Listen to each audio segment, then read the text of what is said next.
கன்னியாடு வந்து மற்ற ஆடுகளை காட்டிலும் நோய் எதிர்ப்பு திறன் அதிகமாக இருக்கும். பங்கரக்குட்டி சடங்கு சொல்லி பார்த்தீங்களா, பங்கரக்குட்டி ஜீரணமாயிரும், ரொம்ப கொழுப்பு வைக்காது. சில இடங்களில் பார்த்தீங்கன்னா ஒரு சின்ன 10க்கு 10 இடம் இருக்கும், அதுல 4 குட்டி 5 குட்டி வளர்த்துறா. அந்த கன்னியாட்டிலே கொடியாட்டில் எந்த ஆட்டுலையோ மலட்டாடு ஒன்று பிறந்துருச்சுன்னா பால் நல்லா பிடிக்கும். குட்டிகளுக்கு பால் நல்லா இருந்தால் தான். அனைவருக்கும் வணக்கம். இன்னைக்கு நம்ம எங்கே வந்திருக்கிறோம்னா தென்காசி மாவட்டத்தில் திருவேங்கடம். இது பார்த்தீங்கன்னா விருதுநகர் மாவட்டத்து பக்கத்தில் தான் இருக்குது, ஆனால் தென்காசி மாவட்டத்தில் சேர்ந்துருச்சுங்க. என்னோட ரிலேட்டிவோட ஆட்டு பண்ணை. ரொம்ப நாள் ஆச்சு இங்கே வரணும்னு நினச்சிட்டே இருந்தேன், வரவே முடியல. நீ திருவண்ணா ஆட்டு சந்தைக்கு வந்தேன், வந்துட்டு பக்கத்தில் இருக்குது தங்குப்பட்டின்னு கிராமம். எல்லாருமே கன்னியாடாக வச்சுருக்கிறாரு. அது போக வந்து செங்கண்ணி வச்சுருக்கிறாங்க.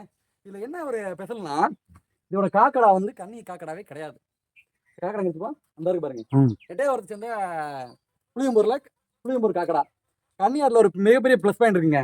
6 பல்ல கன்னியாடு, ஒன்று தாய்க்கு பிறக்கும், இன்னொன்று தகப்பனுக்கு பிறக்கும். 2 குட்டி வம்ச ஆடுகள் எல்லாமே 2 குட்டி வம்ச ஆடு தான். 3 குட்டி வம்ச ஆடு கிடையாது. இதில் 3 குட்டி வம்ச கன்னியாடுகளை வரும்போது வளர்க்கணும்னு ஆசைப்படுறீங்க. அதில் என்ன ஒரு பெரிய பிரச்சனை வச்சுக்கோங்க, நல்லா தீவனம் கொடுக்கணுங்க. அடர் தீவனமோ உலர் தீவனமோ நல்லா கொடுக்கணும். இவங்க அப்படி கொடுத்தா மட்டும்தான் அந்த இப்போ சென்னை மாடுகளுக்கு என்ன மாதிரி தீவனம் கொடுக்கணும் அப்படின்னு ஒரு இது இருக்குது. 3 மாதத்தில் எவ்வளோ கொடுக்கணும், 7 மாதத்தில் எவ்வளோ கொடுக்கணும், 9 மாதத்தில் எவ்வளோ கொடுக்கணும்னு இருக்குங்க. எவ்வளோக்கு அந்த தீவனத்தை கொடுக்குறோமோ அது குழந்தைங்களுக்கு எல்லாத்துக்கும் போய் சேரும், அந்த குட்டி குழந்தைங்களுக்கு. அந்த மாதிரி 3 மாத குட்டிகளுக்கு மேய்ச்சலில் போட்டுருவாங்க. சரியா தீவனம் கிடைக்காது மேய்ச்சலில் வளர்றவங்களுக்கு.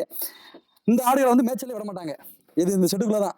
அது இல்லாமல் ஒரு நண்பரோட கேட்டிருந்தாரு, கன்னி ஆடுகளுக்கு ரொம்ப மாட்டுத்தன்மை வருது இந்த ஆடுகளை காட்டிலும் அப்படின்னாங்க.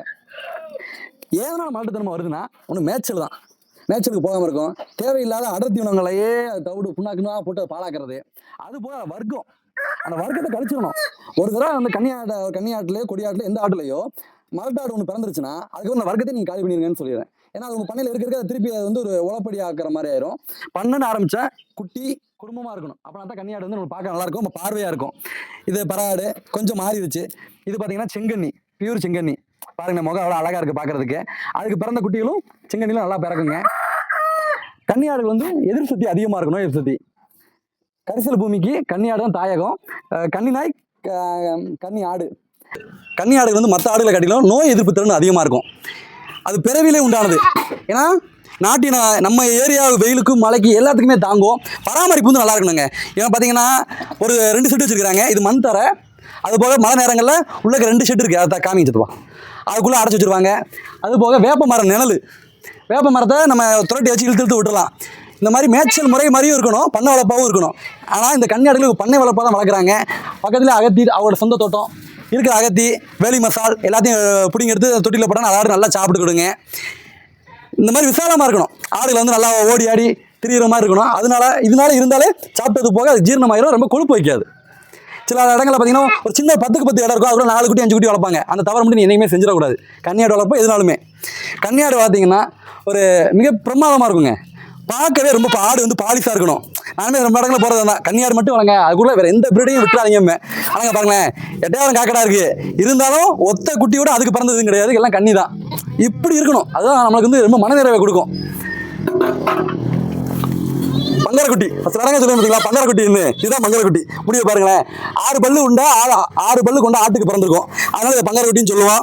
இதில் நம்ம வளர்ப்பு பொறுத்தா இருக்கு, பங்கரக்குட்டியாக வர்றதும் நல்ல குட்டியாக வர்றதும். இதுக்கு நல்லா தீவனம் போட்டால் போதும், நல்லா அருமையாக வளரும்.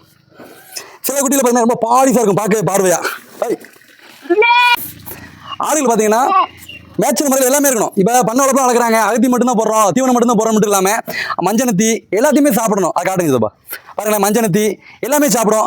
மஞ்சனத்தியை சாப்பிட்டாலே அந்த ஆடுகள் வந்து எல்லாத்தையும் சாப்பிடும். அது போக பார்த்தீங்கன்னா பருத்தி கொட்டைலாம் போடுறாங்க, அதையும் அடுத்து கொஞ்சம் காட்டுறேன்.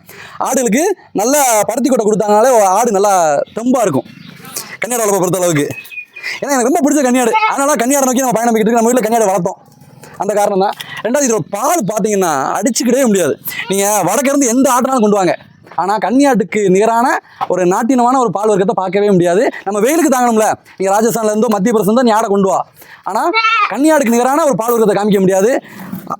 சில இடங்களில் ஏழைகளின் பசு தன்னோட குழந்தைங்களுக்கு பால் கொடுத்ததே கன்னியாடு தாங்க. அந்த அளவுக்கு குழந்தைங்களுக்கு யூஸ்ஃபுல்லாக இருக்கும். நானுமே கன்னியாட்டில் டீ போட்டுலாம் குடிச்சிருக்கோம், வயிற்று புண்ணுக்கு நல்லா கேட்கும். இப்போ மொத்தம் எத்தனை ஆடு இருக்குன்னா 17 ஆடுகள் இருக்குங்க. எல்லாமே 4 பல்லுலேருந்து 6 பல் எல்லாமே இருக்குது. 2 பல் கொண்ட குறாலும் இருக்குங்க. ஒரு இத்தனை ஆடுகளையும் மெயின்டைன் பண்ணுறது 30க்கு மேலே உருப்படி இருக்கும். இதை ஒரு ஆள் போதும். குளம் பக்கத்தில் இருக்குது, நீங்கள் அடர் தீவனம் வாங்கிக்கலாம்.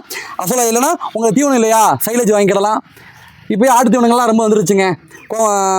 கோமல் ஆட்டு தீவனம் சேலத்தில் ஒரு நண்பர் போடுறாரு, அவ்வளோ அருமையாக இருக்குது. ஏன்னா வெயிட் கெயின் ஆகும் உங்களுக்கு. கறிக்காக நீங்கள் பிரிக்கிறப்ப ஆடுகளை பொறுத்தளவுக்கு மழை நேரங்களில் வந்து மூக்குச்செடி ஒன்று தான் பிரச்சனை. ரெண்டாவது காணை வரும்னா இந்த மாதிரி இடங்கள் வந்து சுத்தமாக இருக்கணும். தண்ணி கட்டிடக்கூடாது. தண்ணி மட்டும் முக்கியமாக கன்னியாடு வளர்ப்பில் கட்டிடக்கூடாது. எந்த ஆடு வளர்த்தலாம். பரவல ஆடு வளர்க்கறதுக்கு பிரச்சனையே இல்லைங்க. கிராமப்புறங்களில் தரை ஆடு வளர்க்கறது தான் பிரச்சனையே இருக்குது. பருத்தி கொட்டைங்க. அந்த மாதிரி ஆடுகளுக்கு வந்து எவ்வளோதான் பார்த்தீங்கன்னாலும் பசுந்தீவனம் இருந்துச்சாலும் இந்த மாதிரி அடர் தீவனம் கொஞ்சமாவது கொடுக்கணும் அப்படின்ட்டு அவங்க கலப்பு தீவனம் எதுவும் கொடுக்கல. அதுக்கு பதிலாக இந்த மாதிரி பருத்தி கொட்டை, பஞ்சு இல்லை பாருங்களேன், பஞ்சு இருக்கக்கூடாது. பஞ்சு இருந்தாலே அது நல்லா இருக்காது. பஞ்சு இல்லாத கொட்டையில் ஆட்டுக்கு ஊற வச்சு கொஞ்சம் கொஞ்சமாக எல்லாத்துக்குமே கொடுக்குற மாதிரி கொடுக்குறாங்க. ஒருத்தனா வந்து வாங்கிடுவான், சாப்பிட்டு போயிடுவான். அதுபோக சீனியர்க்காய் பொட்டு இதுவுமே கொடுக்குறாங்க. அதை ஸ்டோர் பண்ணிடுறாங்க.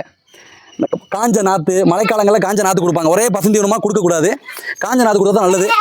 எதனால் பருத்தி கொட்டை கொடுக்குறாங்கன்னா ஆடுகளுக்கு வந்து பால்கனி ஆடுகளுக்கு இந்த மாதிரி பருத்தி கொடுத்தோம்னா பால் நல்லா பிடிக்கும். குட்டிகளுக்கு பால் நல்லா இருந்தால் தானே குட்டி நல்லா வளரும். சாட்டோவில் ஒரு குட்டி பாருங்களேன், சாட்டோவில் இருக்கிறது காரணம் வந்து பருத்தி கொட்டை எல்லாமே கலந்து கொடுக்கணும். அதுக்காக எதையும் அளவுக்கு அதிகமாகவும் கொடுத்துடக்கூடாது, அளவு கம்மியாகவும் கொடுத்துடக்கூடாது. நல்லா கன்னி ஆடு வாங்கினீங்கன்னா கொம்பு வந்து வளைஞ்ச கொம்பை வாங்குங்க. அப்படின்னா தான் உங்களுக்கு வந்து இந்த ஆட்டில் பாயாது செய்யாது, நம்மளுக்கு நல்லா இருக்கும் சந்தோஷமா. ரெண்டாவது மறிக்கட்டை பார்க்கணும். மறிக்கட்டு பாருங்களேன் எவ்வளோ நல்லா இருக்குன்னு. கன்னி ஆடுகளை பற்றிய நம்ம பாசிட்டிவ்லாம் ரொம்ப போடுறோம். இல்லை பராமரிப்பு அதாவது மைனஸ் பாயிண்ட்டும் ரொம்ப இருக்குது. அதையும் நம்ம சொல்லுவோம். ஏன்னா பராமரிப்பை பற்றியே நம்ம ஒரு முழு காணொலி பண்ணலாம். அந்த அளவுக்கு கன்னி ஆடுகளோட சிறப்புகள்லாம் ரொம்ப இருக்குது. கன்னி ஆடுகள் கிடாக்குட்டிகளுடைய விற்பனை வாய்ப்பு, நோய் மேலாண்மை, சிறப்புகளை பற்றி பல்வேறு தகவல்களை பகிர்ந்துக்கிடணும்னு நம்ம நண்பர்கள் வந்து நிறையா பேர் கேட்குறாங்க ஃபோன் மூலமாக. அவங்களுக்காகவே தமிழ் கதிர் யூடியூப் சேனல் மூலமாக நம்ம ஒரு வாட்ஸ்அப் குரூப் ஆரம்பிக்க போகிறாங்க. கீழே தெரிகிற நம்பருக்கு நீங்கள் கான்டாக்ட் பண்ணுங்கள். வாட்ஸ்அப்பில் எஸ்எம்எஸ் போடுங்க. நம்ம குழுவை சிறப்பாக கொண்டு போகிறதுக்கு அது பயனுள்ளதாக இருக்கும்.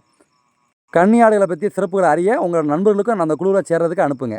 தமிழ் கதிர் சேனலை சப்ஸ்கிரைப் பண்ணுங்கள். கன்னி ஆடுகளை பற்றி நம்ம பயணம் மேற்கொண்டு வந்துக்கிட்டே இருக்கோம். சப்ஸ்கிரைப் பண்ணாதாங்க அடுத்தடுத்த வீடியோ பெல் ஐக்கனை கிளிக் பண்ணிடுங்க.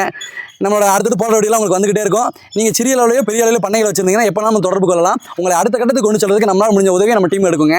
நன்றி, வணக்கம்.